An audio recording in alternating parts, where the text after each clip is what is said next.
where, I had to kind of watch the train wreck happen.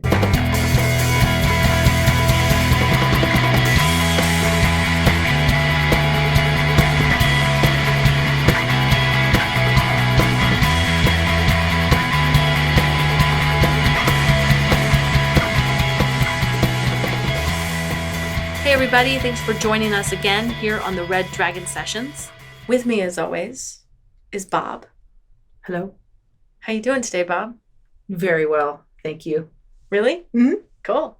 It's a good day? Yes. It's a great day. Every day is a good day. Every day is a good day. So today I'm going to tell you a story about when I was potentially watching a train wreck happen throughout a day. Were you living in Nashville? Or? I was living in Nashville, and I actually came up to St. Louis. It was a really big, important gig for them. So I actually drove up from Nashville with a friend of mine. It was one of those days where everything just kind of, it started off okay, and then things just sort of went downhill. And did you say you know the band from St. Louis, or? When I was first in college, before I moved to Nashville and transferred schools. I see. I knew this band. They had some regional success. They weren't, in the St. Louis area, they weren't nobodies. Mm-hmm. Steve on drums, Jackson on guitar, Tommy was the leader of the band. It was his band. And by working with them, I was doing a little bit of management. I was doing a little bit of booking. I was definitely a road dog. I was definitely running around, helping set up, tear down, load up, unload, doing just a little bit of everything to, help them boost themselves up and get themselves out there. The story is about a day that started off fantastic that turned into just a little bit of a nightmare, a little bit of Crazy Trains. A little bit about Steve and Jackson and their relationship and dealing with people who don't necessarily get along all the time. The show was in the St. Louis area at a big club. It was a really big, huge club. It was one of those there were a lot of these clubs in the 90s that popped up around the United States that had the square footage inside was huge, and there's a mechanical bull in one corner with a whole arena thing going on, and there's three or four bars placed around the place, and the dance floor was just huge. It was line dancing club bar things. I actually remember those. I know what right? You're talking about. So this is one that's outside of St. Louis. I was going to college in Nashville. I was a couple of years in working with this band. We had worked together. We all knew each other very well. We all got along relatively good with each other. I mean, Steve and Jackson had issues, but they got along well enough to be together in the band and stay together. Let's put it that way. It's important to note that Jackson had, at the time, a very lovely and beautiful wife who was supportive of this music thing. But this wasn't a band that was paying for itself. Everybody had a day job. Everybody had a day gig that paid the bills. And Jackson and his family had a lifestyle where the wife significantly contributed to paying the bills and stuff. So just sort of setting a little stage for you as to what's to come. And so me and my roommate at the time, we drove up from Nashville. We both went to school at Belmont, and we drove up from Nashville that day, and we took her car because, that was, I can't remember what piece of shit I was driving, but we took her car and we drove up. We get to the club and we're meeting the band at the club. We get there. It's time to unload and do sound check and things. And everything has so far gone really well. It was a great drive. Food was good. Everybody had enough money in their pocket to eat. That's a good gig. I'm serious. That's a great gig for a lot of bands out there. If you can just get to the joint on time, everybody show up at the right time, and everybody's had lunch, it's a good day for some bands. All right. It's a really good day. And for this band and this whole situation, it was a great day up to that point with this. So we get there, we do setup, we do sound check, everybody's chilling, everybody's doing great. The club is getting all their staff in, their people are coming in, bar is like getting like its groove on. They're turning the music on. Everything is just flowing. It was just great. And then my roommate realized that she locked her keys in the car. And we have to drive back to Nashville when this show's over. Like, we've driven up for the day and we've got like a 6-hour drive because we got to be back in Nashville. And so she starts to freak out because she hasn't been through a whole lot in her life, bless her heart. When you've been through some shit, then locking your keys in the car is not really a big deal. You know, you get a coat hanger, you figure it out, or eventually you just break the window and you drive home, like whatever. Like it doesn't throw you off. And so I'm not, for her, I was not freaking out at the appropriate level.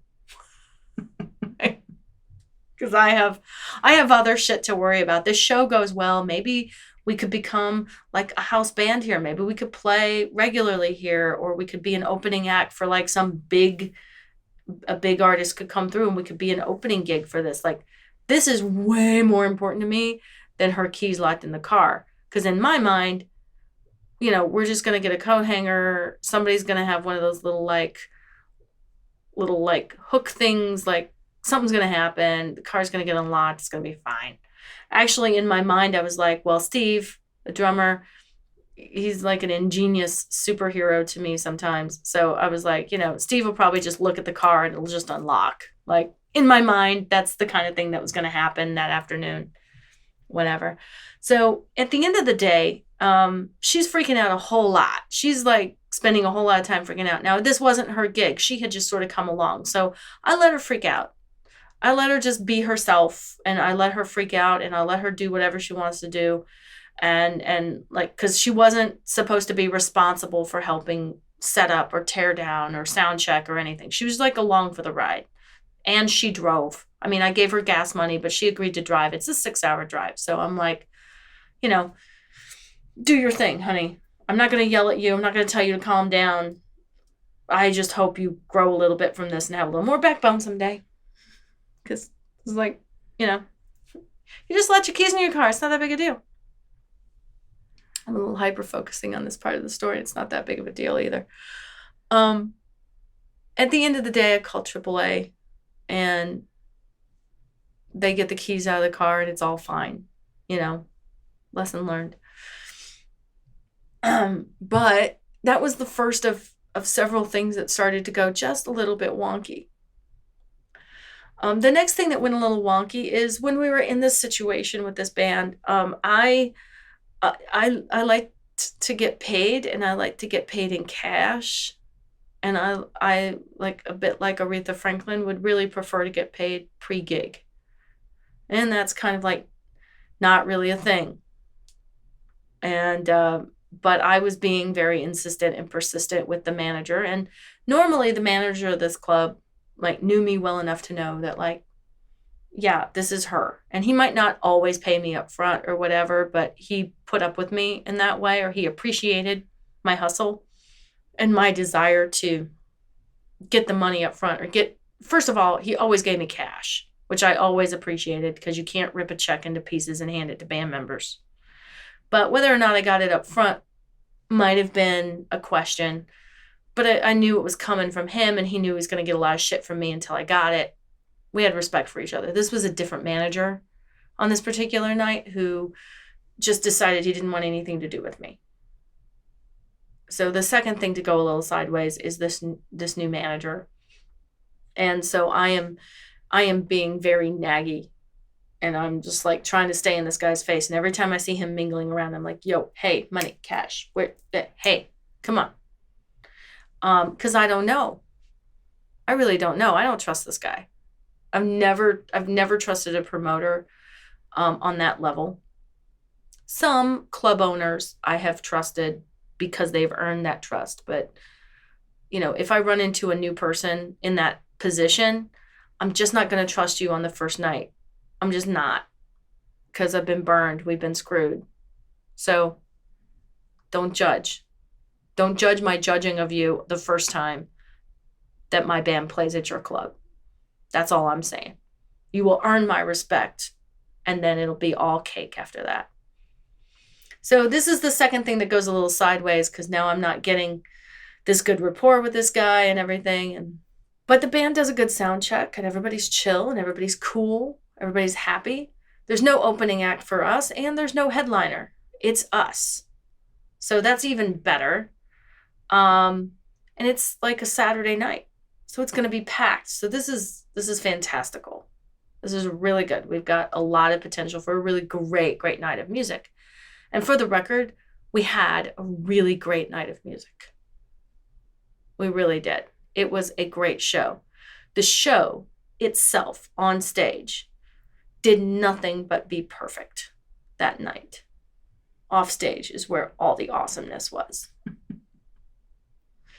So we've got that going on. We've got me nagging the manager. We've got, I go up to the front. I ask the guys, like, okay, who's coming tonight? Like, you know, Jackson, is your wife coming tonight? Blah, blah, blah. You know, Tommy, is your girl coming tonight? Steve, have you found somebody to sleep with that's going to come tonight? Like, what's going on? And so Jackson's like, yeah, my wife's coming tonight. Super awesome. Cool.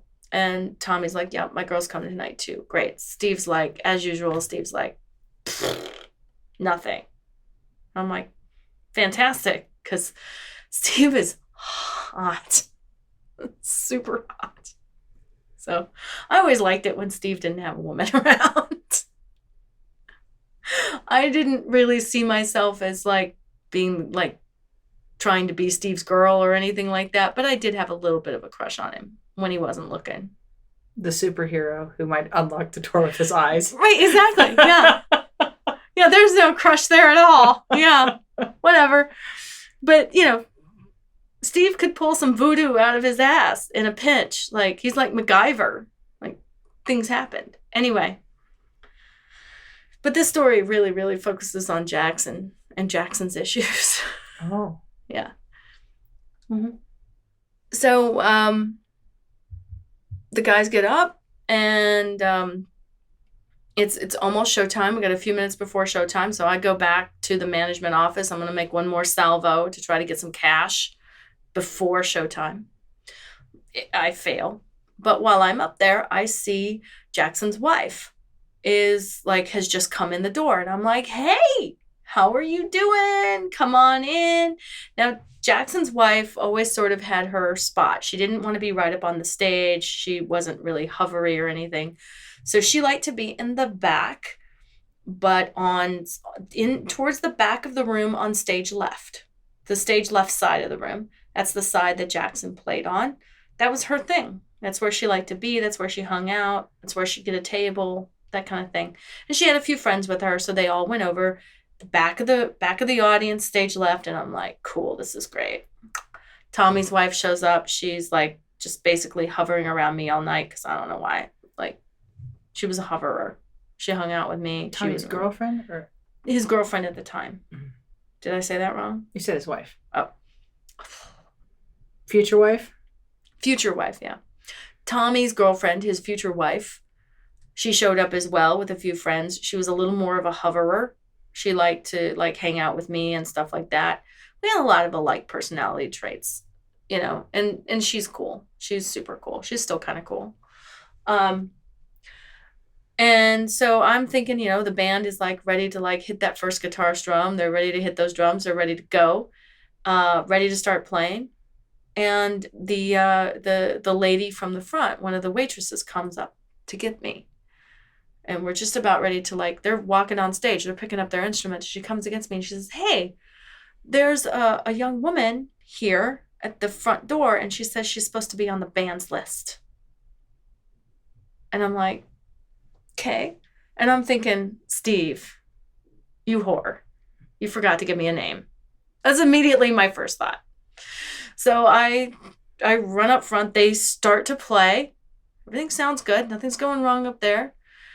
I run up front and I get to the door and I realize Jackson's girlfriend is at the door to come in. Wait, I thought Jackson was married. Jackson is married. Ooh. His wife's already inside. Ooh. Back of the audience, stage left. Yeah. Gross. We're not done yet. So I'm like, hey, how are you? It's so good to see you again. Shit. So I'm thinking, okay, now where am I going to put her? I don't want to turn her loose in the crowd. I need to like physically place her somewhere in the audience so that I can like, because if she wanders around and Jackson's wife meeting Jackson's girlfriend could be slightly awkward. Does she not know he's married? Honestly, I'm not 100% sure if she knew at the time or not. Probably she did. Probably she did. He was a bit of a Casanova. So, you know, there were issues. So I take her and I'm thinking, oh, it's his girlfriend. Like, if wifey is in the back, I'll take girlfriend all the way up to the front. So I plop her ass right in front of him on the stage. While he's playing, he's just like, they're in the first song. And so I'm just like, sit her down and I just look up and I just like point to her and I'm like, here you go, for you, right here.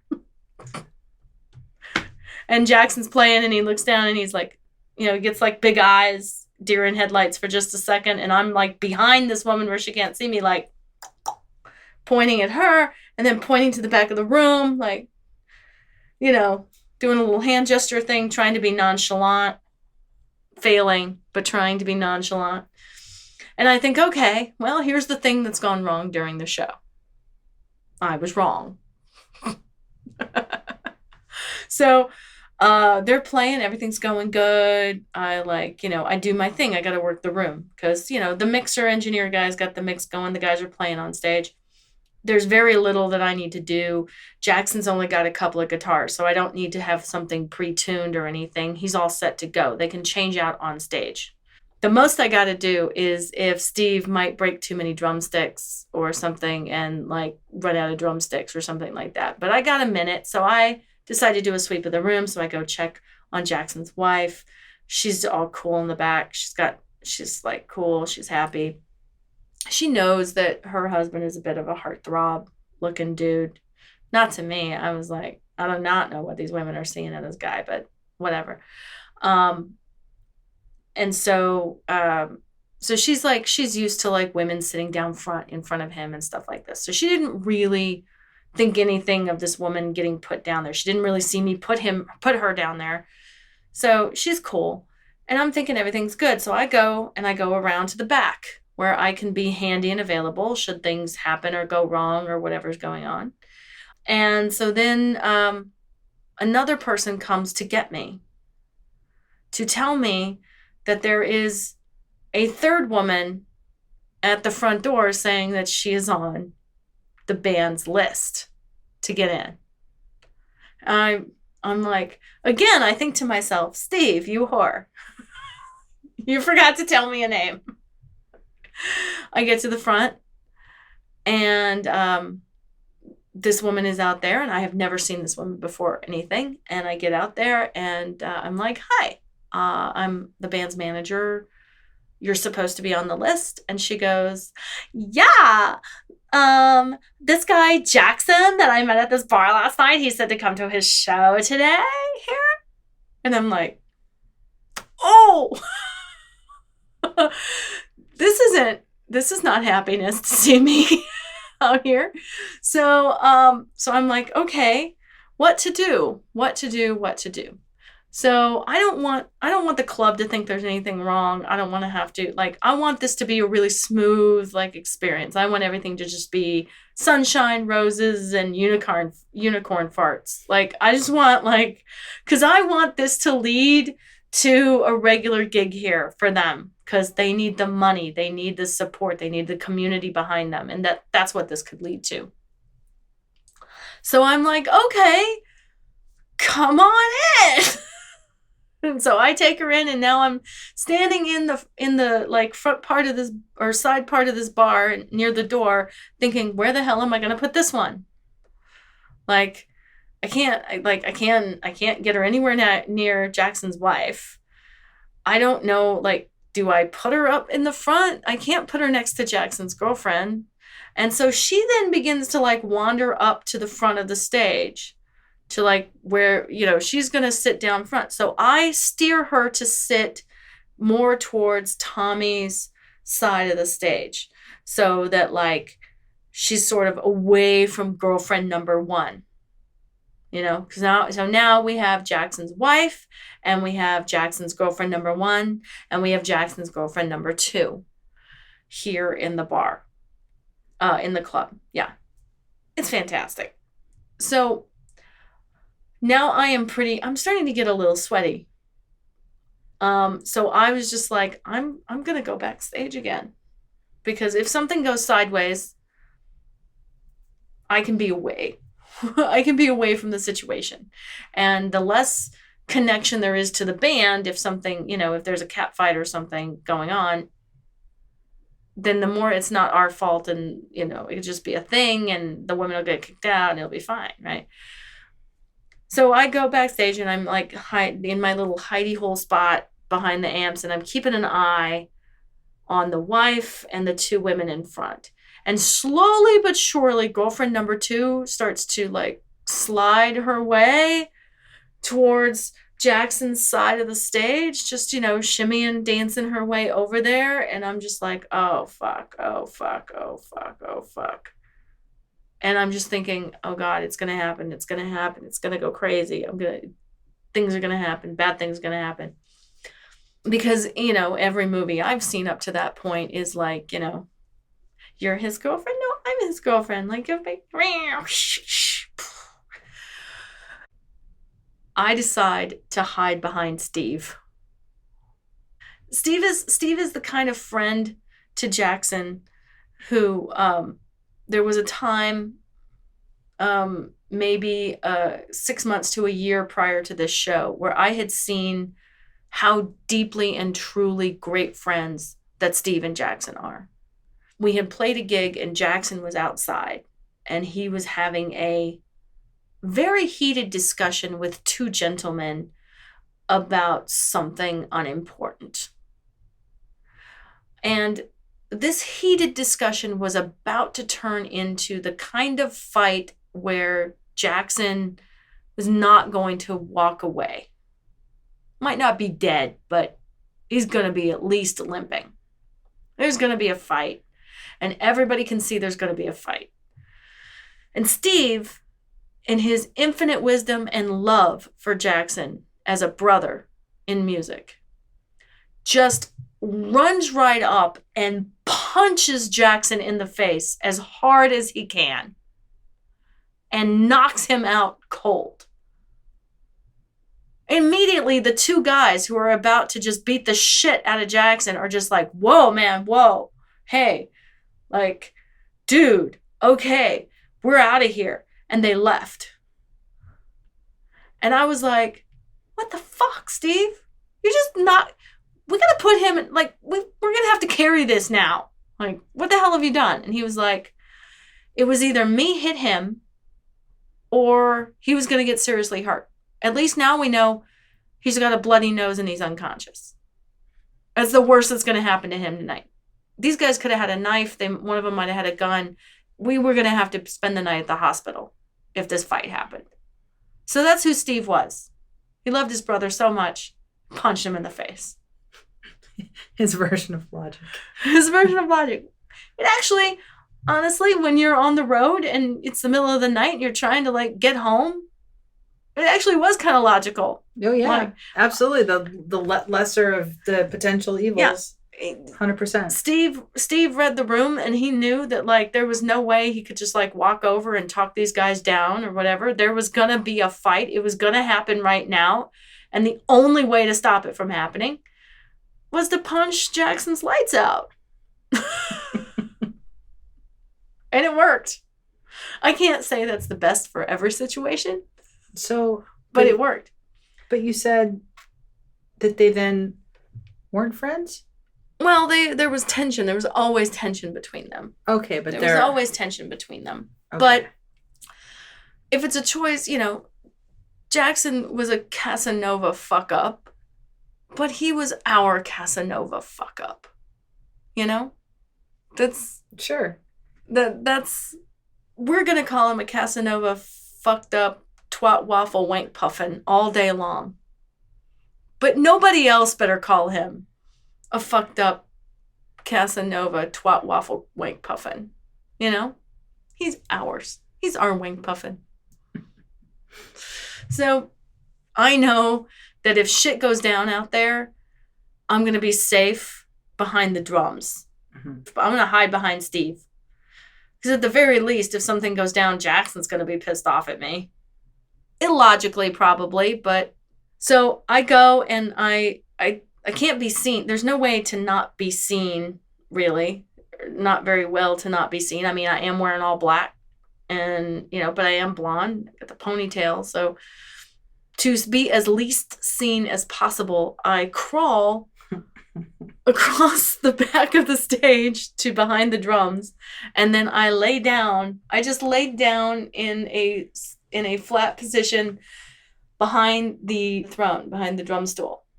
And I just laid down flat and I just laid there. And Steve turns around and he was like, okay. And I finished the song.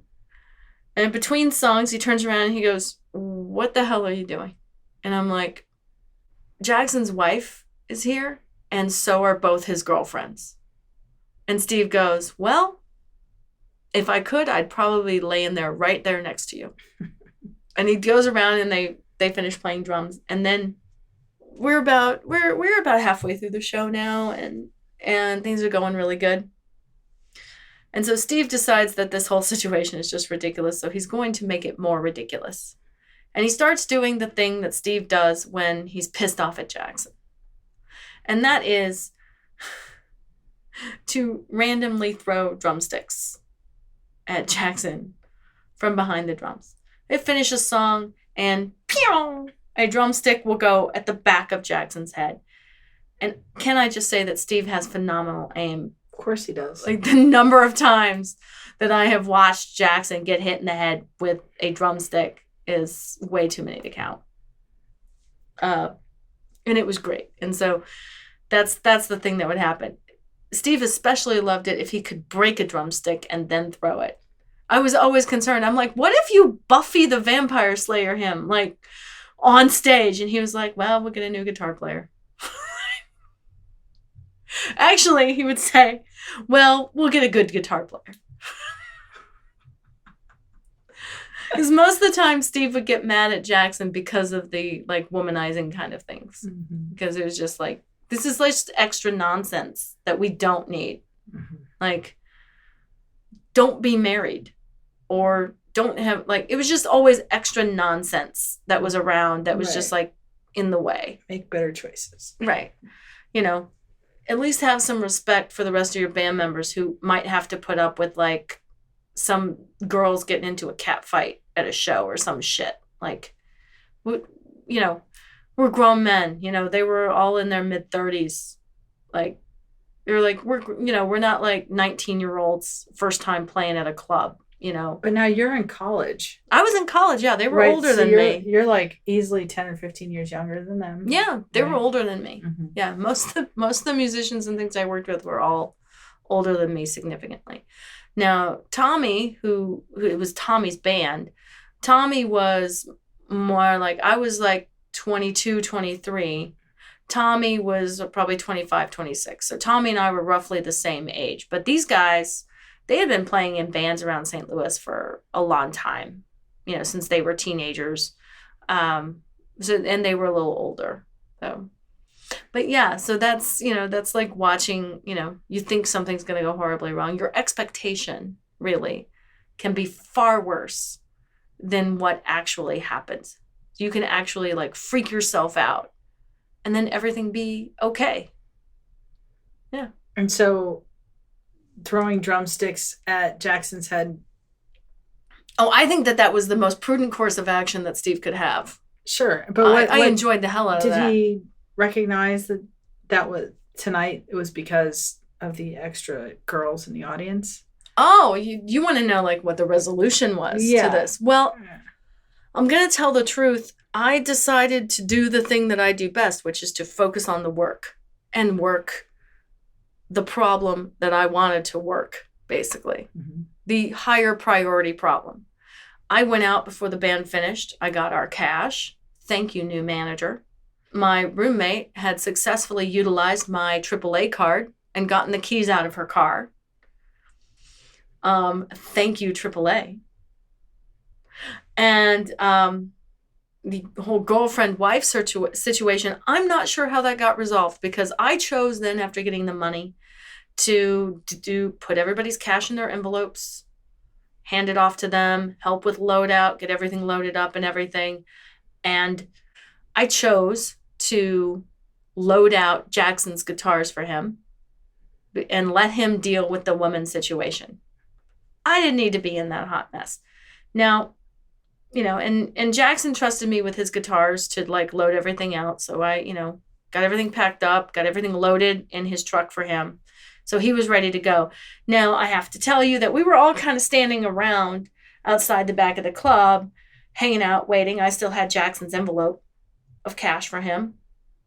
And we're just kind of hanging out, waiting for Jackson to come around the corner, either as like, Tasmanian devil catfight happening around him, or, alone, maybe with his wedding ring thrown into the river or something. We weren't sure what was going to come around the corner, but we all hung out for it. And Jackson came around that corner with his arm around his wife in a loving embrace, got his envelope, got in his truck, and drove off. Do not ask me how that happened at all. I do not know how that happened at all. As we're leaving, I see the two girlfriends chatting in the parking lot as if they were old friends. I don't know what happened. I don't know what was said. All I know is it felt really good to watch Jackson leave that venue that night with his wife, and like everything work out like it was supposed to. I got myself all worked up and freaked out and scared when things started to go wrong. And really, everything ended up just fine. It's a lot of components, though. It's a lot of components, yeah. I mean, and it's a lot of volatile things happening. And overload is an easy thing to fall susceptible to, especially when the components are not within your control. Like with the manager, you can go and keep dogging him. Like, right. Certain elements of that you can, you do have a certain amount of control over that component, but these other ones that you don't know what the chemistry is and what's going to happen. That's right. Those are the nerve-wracking ones. There's like all these like potentially volatile personalities out there, and you don't know. It's a great moral to the story, though, that watching yourself for getting worked up. And maybe, at the time you wouldn't have thought to ask yourself, like, am I putting myself over the top here, lying down behind the drums? Or or is it, I didn't have a whole lot to do at that moment in time, but, hey, there are worse places in this world to, like, hang out and be freaked out than behind those drums. So. Don't you think, though, if Steve hadn't thrown the drumsticks at Jackson and kind of alerted him to something, because they know each other. Yeah. He knew something was up. He probably was having a chance then to kind of maybe calculate how he's going to fix this, like while he's on stage. Like, if I were Jackson, although I wouldn't have done that, but I get, like, he was probably giving him a heads up, like, don't fuck this up for us. Yeah, this is going to be a no-go, yeah. And certainly, like, we would all like to think that clubs and things who really like an artist are going to be super cool, and, like, you wouldn't assume that a cat fight or two guys fighting or something like that happening in an audience would affect a future performance or a future gig. But the fact remains is that it does. That club was well aware that there were a wife and two girlfriends for one of those members in there. They were well aware who was who. It's not like you just forget what somebody looks like, 3 seconds after you see them, or 3 seconds after they say, I'm with the band, and some sort of disturbance like that can jade the show. And I'm grateful that Steve had my back Tommy was blissfully unaware of shit in Shinola. Tommy didn't know what the fuck was happening. Tommy didn't even know I was hiding behind the drums for part of the show until like afterward when we told him. That's pretty funny. Yeah, Steve was like, yeah. And then when Yvette crawled behind my drum kit, I knew something was wrong somewhere. And Tommy's like, you crawl behind the drum kit? What? It's so dramatic. It's like you're like doing like, what is that, army crawl? Yeah, yeah, it was just so weird, you know. If I had thought, I could have put like a black stocking on my head. I could have been a little more incognito, but I can just imagine like the audience. Like, I would like to think that this band that would have been weirder. I'm sorry. I like to think that this audience was so like jazzed up and just like so into the band and their performance that like nobody noticed. But I'm certain there were people in that audience that saw me crawling back there. They could have thought you were a tech and like a cable was messed up. Well, I was a tech, but there was no cable messed up. Right. You know, they could have thought there was a cable messed up. Yeah. I mean, I don't guess it was that odd of a thing, but I didn't necessarily have to be so weird about it as to crawl across. Well, you'd whipped yourself up. I did. I whipped myself up into there's going to be a car crash. And it really was just a little like, it was nothing. The cars all completely missed each other. I was lucky. It actually was pretty lucky. Did you end up playing the venue again? Oh, yeah, we did. We did play the venue again. We didn't get like a regular gig there, but we did do a few opening gigs for people there, and it was fun. And the new manager actually turned out to be a really great guy. And he eventually started paying me before we played. All right. He was actually better at that shit than the original guy was. So I'm seeing a thing with persistence here about like getting up in people's faces and like, you know, it works. Wake up! It's a persistence can work. Bugs Bunny. You gotta know when to do it though. You can't like, that can't be, you can't, you know, every situation does not call for, you know, every single moment being in somebody's face. You know, you got to pick your battles. If you're going to send an email every day to somebody to nag them about an issue, that better be a pretty big battle that you need or want to win. Otherwise, you need to chill. Yes. Because just because it's important to you doesn't mean it's important to everybody else. So you need to pick and choose your battles. You need to pick and choose your battles. This is a great example of that. And also, certainly in LA, this is very, very true. Most circumstances, you only have one chance with anybody, especially if you're communicating the first time. And if something doesn't go well, you may be locked out forever.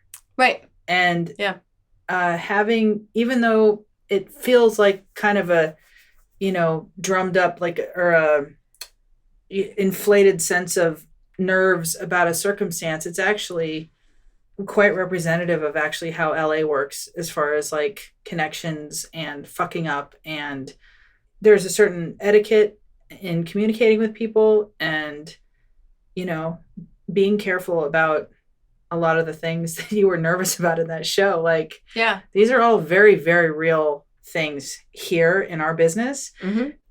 I think it's funny that you'd have that like kind of dramatized version, but it's absolutely true in, you know, especially when you're dealing with like high up anybody in a very senior, whether they're famous or whatever it is, like, or company heads or whatever the case may be, anybody who could be an opportunity or connecting the dots kind of thing. If you don't say it right, or if you don't communicate what you're needing to in a tasteful way, it won't work. Right.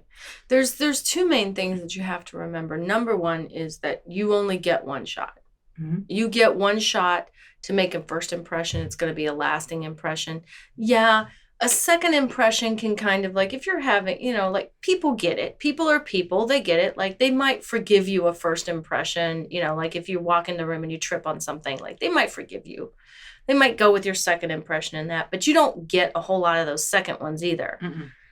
If you trip when you walk in the room, your work better be on point so that they forget about the trip when you walk in the room. Mm-hmm. It's still that first day. That's still that first impression. Mm-hmm. So that's the first thing to remember. And the second thing to remember is to always be yourself. Mm-hmm. Always be who you are. Mm-hmm. And that's if you can balance going after the thing you want and like making the best impression that you can. Mm-hmm. And very recently I've had some experience with this. Right. But be yourself. Be who you are. Mm-hmm. You can balance those two things. You will have success at what you want to do. Mm-hmm. You will. Yeah. I feel like LA is a really unique landscape for that particular. I'm not sure it's that true in other industries as far as like the one chance or certainly like on stage. It's extremely competitive. Certainly, yeah, definitely when it comes to the stage or being in the studio or whatever song or music you're putting out. When you're putting out music, like people listen for like the first 10 seconds. And if you don't engage them in 10 seconds, they're not going to listen to your song anymore. They're going to move on to the next song. Mm-hmm. If you're doing a YouTube video and it's like your first video and everything, don't do like a 45-second like intro with opening credits and like epic cinematic shots of the skyline of LA and stuff. Nobody cares. It's your first video. When you're like 10 years into your career and you can hire Quentin Tarantino to make your video, then that's when you want the great cinematic shot and everything. But up till that point, everybody just wants to hear how your song starts to know whether or not they give a shit to listen to it. Now, can you go out and do that? Can you be the first music video for your band and the first time you put a video on YouTube and do that big trick? Of course you can. I'm not trying to tell you not to. I'm just saying you're going to get more listeners, you're going to get more viewers and more subscribers and more of all those things if you scale it back. Don't spend that extra money now. Spend that extra money on sticks for your drummer to throw at your guitar player. That's where you should invest.